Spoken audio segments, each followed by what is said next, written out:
नमस्कार, जय हिंद विद्यार्थी मित्रांनो. इंडियन कोस्ट गार्ड नाविक जीडी भरती 2024 तर पहा मित्रांनो, भारतीय तटरक्षक दलात जे मित्रांनो 320 जागांसाठी जे मित्रांनो भरती निघालेली आहे.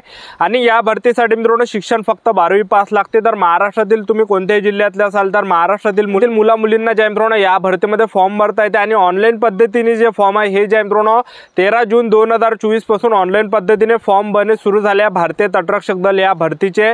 आणि फॉर्म भरण्याची जी शेवटची तारीख आहे हे जे मित्रांनो 3 जुलै 2024 आहे. तर पहा मित्रांनो 3 जुलै 2024 ची वाट न बघता जे मित्रांनो लवकरात लवकर जे मित्रांनो फॉर्म भरून टाका इंडियन कोस्ट गार्ड भारतीय तटरक्षक दल भरतीचा. ठीक आहे. तर पहा मित्रांनो या भरतीमध्ये जास्त सिलेक्शन होण्याचे जास्त चान्सेस आहे. मी तुम्हाला या ठिकाणी असं का सांगत आहे कारण की जे मित्रांनो या भरतीमध्ये लेखी परीक्षेमध्ये जे मित्रांनो नेगेटिव्ह मार्किंग नाही. तर तुम्ही या ठिकाणी तुक्के वगैरे मारले सुद्धा जे मित्रांनो चालणार आहे. ठीक आहे.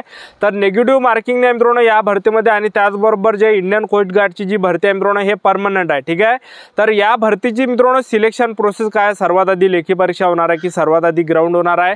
त्याचबरोबर लेखी परीक्षेचा अभ्यासक्रम काय काय, त्याचबरोबर ग्राउंडला कोणकोणते इव्हेंट असणार आहे, त्याचबरोबर या ठिकाणी रनिंग किती आहे, त्याचबरोबर उंची किती लागणार आहे, छाती किती लागणार आहे. तर संपूर्ण माहिती तुम्हाला इंडियन कोस्ट गार्ड या भारतीय तटरक्षक दल भरती याबद्दल माहिती सांगणार आहे. तर आजचा व्हिडिओ खूप महत्त्वाचा होणार आहे. व्हिडिओ शेवटपर्यंत बघा आणि व्हिडिओला आताच लाईक करा. नमस्कार विद्यार्थी मित्रांनो, माझी नोकरी कॉर्नर यूट्यूब चॅनलवर मी गोपाल अनखळे तुमचं सर्वांचं सहर्ष स्वागत करतो. तर मित्रांनो व्हिडिओचा थंबनेल बघून तुमच्या लक्षात आलं असेल की आपला व्हिडिओ कोणत्या टॉपिकवर होणार आहे. व्हिडिओ सुरू करण्याच्या आधी आपल्या यूट्यूब चॅनलला सबस्क्राइब करा जेणेकरून प्रत्येक भरतीचे अपडेट तुमच्यापर्यंत सर्वात आधी पोहोचेल. आणि जास्त करून जे मित्रांनो 10वी आणि 12वी पास भरतीच्या रिलेटेड जास्त व्हिडिओ आपल्या चॅनलवर अपलोड करत असतो. भारतीय तटरक्षक दलची चांगली भरती चालू आहे मित्रांनो 260 जागांसाठी. ठीक आहे. आणि ही जी भरती आहे मित्रांनो असं नाही की बा हे अग्निवीर अंतर्गत येते, तर परमनंट भरती आहे मित्रांनो भारतीय तटरक्षक दलची इंडियन कोस्ट गार्डची परमनंट भरती आहे. या भरतीमध्ये तुम्हाला सुट्टी सुद्धा भेटणार आहे. त्याचबरोबर तुमचं सिलेक्शन झालं तर तुम्हाला मित्रांनो परिवारासाठी मित्रांनो या ठिकाणी हॉस्पिटलची सुद्धा सुविधा असणार आहे जर समजा काही झालं तर. ठीक आहे. आशा करतो या ठिकाणी काही झालं नाही पाहिजे, पण या ठिकाणी चांगली सुविधा सुद्धा तुम्हाला भेटणार आहे. तर सेंट्रल गव्हर्नमेंट जॉब आहे मित्रांनो भारतीय तटरक्षक दल. ठीक आहे. त्याचबरोबर तुमचं जर या भरतीमध्ये सिलेक्शन झालं तर पगार सुद्धा 21,700 ते 69,100च्या दरम्यान तुम्हाला भेटणार आहे, जो की सर्वात बेस्ट आहे. ठीक आहे. तर चांगली जे मित्रांनो हे भारतीय तटरक्षक दलची भरती निघालेली आहे. आणि या भरतीमध्ये जर सिलेक्शन झालं तर तुमची जी ट्रेनिंग असणार आहे हे मित्रांनो चिल्का ओडिशा या ठिकाणी असणार आहे. तुम्ही चिल्का ओडिशा नाव हे ऐकलं असेल मित्रांनो. चिल्का ओडिशा या ठिकाणी खाऱ्या पाण्याची झील आहे. तर त्याच्याच बाजून मित्रांनो सेंटर आहे, ट्रेनिंग सेंटर आहे भारतीय तटरक्षक दलचं. ठीक आहे. आणि या भरतीचा जो पेपर आहे मित्रांनो हा सप्टेंबर ते नोव्हेंबर महिन्यामध्ये होणार आहे. तर आतापासून तयारीमध्ये लागा. ठीक आहे. तर 320 जागांसाठी ही भारतीय तटरक्षक दलची भरती निघाली. आणि वर्षातून 2 वेळा जे मित्रांनो हे भरती येते. ठीक आहे. वर्षातून 2 वेळा जे मित्रांनो हे भरती निघते. ठीक आहे. तर पहा मित्रांनो या भरतीसाठी 12वी पासवर तुम्हाला फॉर्म भरता येते. महाराष्ट्रातील मुलं मुली या भरतीमध्ये फॉर्म भरू शकतात. आणि या भरतीमध्ये आपण वयोमर्यादा जर विचार केला तर या भरतीमध्ये ओपन कॅटेगरीचे विद्यार्थी 18 ते 22 वर्षापर्यंत फॉर्म भरू शकतात. ओबीसी कॅटेगरीचे विद्यार्थी 18 ते 25 वर्षापर्यंत फॉर्म भरू शकतात. SC/ST कॅटेगरीचे विद्यार्थी 18 ते 27 वर्षापर्यंत फॉर्म भरू शकतात. तर एवढी या भरतीमध्ये वयोमर्यादा ठेवण्यात आलेली आहे. ठीक आहे. त्याचबरोबर आपण फीचा जर विचार केला तर जनरल ओबीसी EWS कॅटेगरीसाठी जे फी ठेवण्यात आली आहे तर 300 रुपये फी ठेवण्यात आली आहे जनरल ओबीसी कॅटेगरीसाठी फक्त. ठीक आहे. 300 रुपये फी आहे. आणि SC/ST कॅटेगरीचे जर तुम्ही असाल तर SC/ST कॅटेगरीला जे मित्रांनो या भरतीमध्ये फी नाही आहे. तर जे पण विद्यार्थी SC/ST कॅटेगरीचे असाल तर आवर्जून मित्रांनो या भरतीमध्ये फॉर्म भरा. ठीक आहे. कारण की SC/ST कॅटेगरीला या भरतीमध्ये फी नाही आहे. ठीक आहे. त्याचबरोबर मित्रांनो या भरतीमध्ये जर आपण सिलेक्शन प्रोसेसचा जर विचार केला तर सर्वात आधी मित्रांनो तुमचं पहिल्या टप्प्यामध्ये जे मित्रांनो लेखी परीक्षा होणार आहे. त्यानंतर मित्रांनो तुमचं दुसऱ्या टप्प्यामध्ये फिजिकल होणार आहे, ग्राउंड होणार आहे. त्याचबरोबर तिसऱ्या टप्प्यामध्ये तुमचं डॉक्युमेंट व्हेरिफिकेशन आणि चौथ्या टप्प्यामध्ये तुमचा मेडिकल. तर अशी संपूर्ण सिलेक्शन प्रोसेस आहे भारतीय तटरक्षक दल इंडियन कोस्ट गार्ड या भरतीची. ठीक आहे. तर या भरतीमध्ये 2 पद आहे मित्रांनो, एक नाविक जीडीचा आणि एक आहे मित्रांनो यांत्रिकीचा. तर यांत्रिकीसाठी शिक्षण जास्त लागते. आणि जे नाविक जीडीचं जे पद आहे तर यासाठी मित्रांनो शिक्षण 12वी पास पाहिजे आणि मॅथ फिजिक्स हे विषय तुम्हाला या ठिकाणी असले पाहिजे. ठीक आहे. तर आपण जीडी भरतीबद्दलच तुम्हाला या ठिकाणी माहिती सांगणार आहे कारण की 12वी पास सर्वात जास्त विद्यार्थी आहे. तर भरपूर विद्यार्थी या ठिकाणी जीडी मध्ये फॉर्म भरणार आहे. तर सर्वात आधी जे मित्रांनो नाविक जीडीचा जो पेपर होणार आहे तर परीक्षेमध्ये जे मित्रांनो 60 प्रश्न परीक्षेला विचारले जाणार आहे। सर्वात अगोदर पेपर आहे मित्रांनो भारतीय तटरक्षक दल भरतीमध्ये आणि सेक्शनमध्ये पेपर आहे। सेक्शन 1 सेक्शन 2 अशा प्रकार मित्रांनो पेपर आहे। सेक्शन 1 मध्ये वेगळे प्रश्न विचारले जाणार आहे आणि सेक्शन 2 मध्ये वेगळे प्रश्न परीक्षेला विचारले जाणार आहे।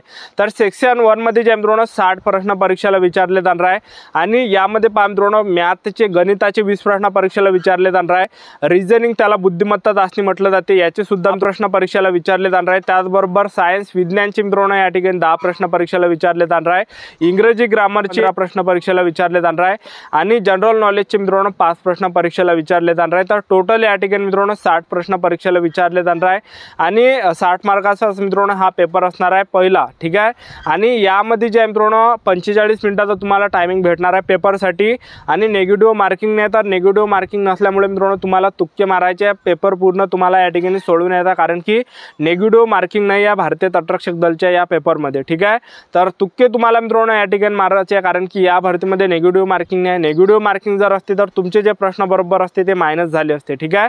तर तुक्के तुम्हाला या ठिकाणी मारायचे जे आलं नाही ते, ठीक आहे। त्याचबरोबर सेक्शन 2 मध्ये जो पेपर होणार आहे तुमचा, तर सेक्शन 2 मध्ये जे मित्रांनो परीक्षेमध्ये प्रश्न विचारले जाणार आहे। मॅथचे या ठिकाणी 25 प्रश्न परीक्षेला विचारले जाणार आहे। त्याचबरोबर फिजिक्सचे 25 प्रश्न परीक्षेला विचारले जाणार आहे आणि 50 मार्काचा हा पेपर असणार आहे आणि 30 मिनिटाचा तुम्हाला टायमिंग भेटणार आहे। नेगेटिव्ह मार्किंग नाही मित्रांनो सेक्शन 2च्या पेपरमध्ये। तर यामध्ये सुद्धा तुम्हाला तुक्के मारायचे आहे, कारण की नेगेटिव्ह मार्किंग नाही आहे। तर जास्त मित्रांनो सिलेक्शन होण्याचे जास्त चान्सेस आहे, तर थोडासा तुम्ही या ठिकाणी अभ्यास सुद्धा करून थोडा सकता तुम्ही, कारण की पेपरसाठी जे मित्रांनो भरपूर तुमच्याजवळ टाईम आहे, ठीक आहे। तर अभ्यास करून सुद्धा जा आणि जे आपल्याला प्रश्न आले नाही ते मित्रांनो तुम्हाला तुक्के मारायचे आहे, पहिल्या पेपरमध्ये सुद्धा त्याचबरोबर दुसऱ्या पेपरमध्ये सुद्धा, ठीक आहे। तर जास्त विद्यार्थी मित्रांनो या भरतीमध्ये सिलेक्शन महाराष्ट्रातले घेते दरवर्षी, ठीक आहे। तर चांगली जे मित्रांनो भरती निघालेली आहे, तर महाराष्ट्रातील दरवर्षी विद्यार्थ्यांचं या भरतीमध्ये भारतीय तटरक्षक दल भरतीमध्ये सिलेक्शन होते, कारण की या भरतीमध्ये मित्रांनो वयोमर्यादा कमी असल्यामुळे जास्त या भरतीमध्ये कॉम्पिटिशन नसते आणि महाराष्ट्रातले खूप कमी मुले जे मित्रांनो भारतीय तटरक्षकमध्ये फॉर्म भरतात। तर जास्त चान्सेस आहे मित्रांनो या भरतीमध्ये सिलेक्शन होण्याचे आणि नेगेटिव्ह मार्किंग सुद्धा नाही आहे यामध्ये, ठीक आहे। आणि पेपर सुद्धा चांगला असतो, सोपी वगैरे असतो, ठीक आहे। तर पुस्तक जर तुम्ही आतापासून घेसान, अभ्यास जर तुम्ही करसान, तर तुम्हाला पेपर सोपात जाणार आहे, ठीक आहे। तर अशा प्रकारे मित्रांनो तुमचा पेपर होणार आहे सेक्शन 1 सेक्शन 2 मध्ये। त्यानंतर मित्रांनो दुसऱ्या टप्प्यामध्ये तुमचं होणार आहे फिजिकल, तुमचं होणार आहे मित्रांनो या भरतीमध्ये ग्राउंड। तर या भरतीमध्ये मित्रांनो 1600 मीटर रनिंग आहे फक्त आणि 1600 मीटर रनिंगसाठी 7 मिनिटाचा टायमिंग भेटणार आहे, जो की सर्वात बेस्ट आहे। तर 7 मिनिटाचा तुम्हाला टायमिंग भेटणार आहे 1600 मीटर रनिंगसाठी।